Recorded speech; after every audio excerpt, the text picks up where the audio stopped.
Dead by Daylight Twitter is a notorious subspace of the overall Twitter sphere. Let's first go over some of the positive things you'll likely see on DBD Twitter. How much fun you have on Twitter is basically entirely dependent on who else you share the site with. The DBD community as a whole has never been seen as a calm and understanding group of people.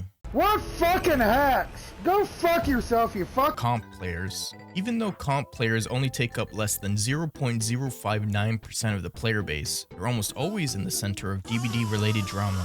DBD Twitter usually devolves into comp versus non-comp wars every month or so, and taking a closer look reveals why that is. In any online game, there are various steps to becoming a professional player. First, you need to be high enough ranked for an extended period of time, usually years. Then a scout from a pro team will contact you, ranging from Moist Esports to FaZe. Depending on which game you're trying to go pro in and your age, teams will usually send you off to a college or university in order to improve in person with a team. Your first professional match will likely decide if you're going to be flipping patties for the rest of your life or flipping checks. If things go well, you improve and compete in in-person matches against fellow pro players. Maybe you'll win a trophy here, a world champion there. This culminates in you being able to post your opinion on Twitter, and for the most part not getting eaten alive by players who watched you compete for all those years. Let's look at the steps to becoming a competitive player in Dead by Daylight.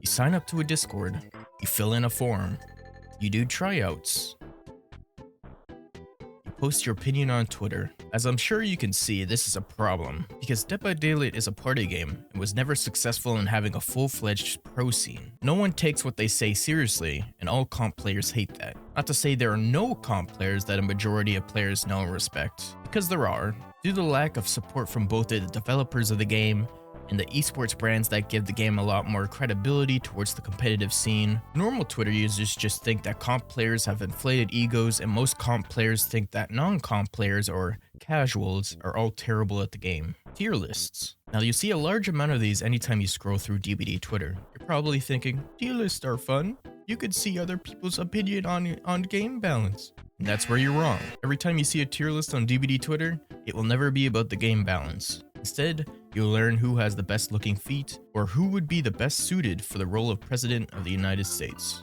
It's just like my Twitch chat. Disgusting. Screenshot Sams. These users can be easily spotted by their excessive screenshots of endgame chats and perks and builds. They're usually survivor mains, and their favorite thing to do is to post their 4-man escapes against the Shadowborn Blight players with the popular phrases like NA dog, woof woof, or easy trash player. Part of me hopes they're doing it ironically, but seeing how frequently some users post the same thing, the less I'm convinced it's all an act. Different opinions. Having a different opinion on the game compared to the vast masses is a surefire way to get at least one DM telling you to game end yourself. These posts are usually then quote tweeted by 40 other people, which results in more death threats. A surefire way to avoid this is to become a yes man like everyone else. Keep your head down. Bait tweets. These are usually tweets that are so out of pocket and dumb, it's obvious that the person posting it is only trying to farm engagement to their Twitter account, or its true talent. You just made me lose some brain cells. Either way, they likely have Twitter blue so that they can make money off their farmed engagement. If it works, their already terrible reputation takes a little bit more of a dip in exchange for some pennies. If it doesn't, the entire reply section is full of the same gifs about the post being bait. Killer and Survivor prestige. These posts usually show them prestiging a killer or survivor to 100, showing all 6 of them they already have.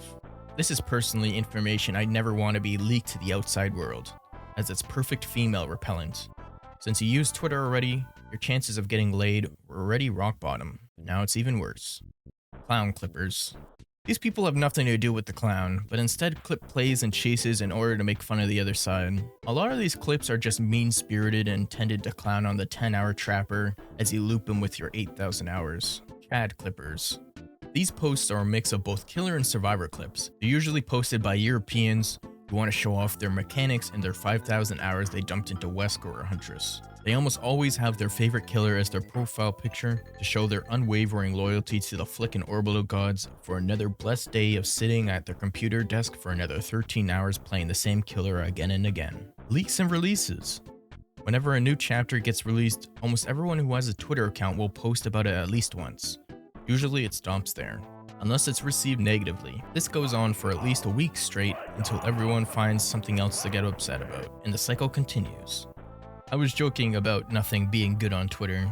There is at least one thing, and that's the art. Got some pretty talented people over there on DBD Twitter. Besides them and some really rare positive creators, that place is pretty much just an unredeemable hellscape, and I recommend that you never, ever join it. Hope you all enjoyed.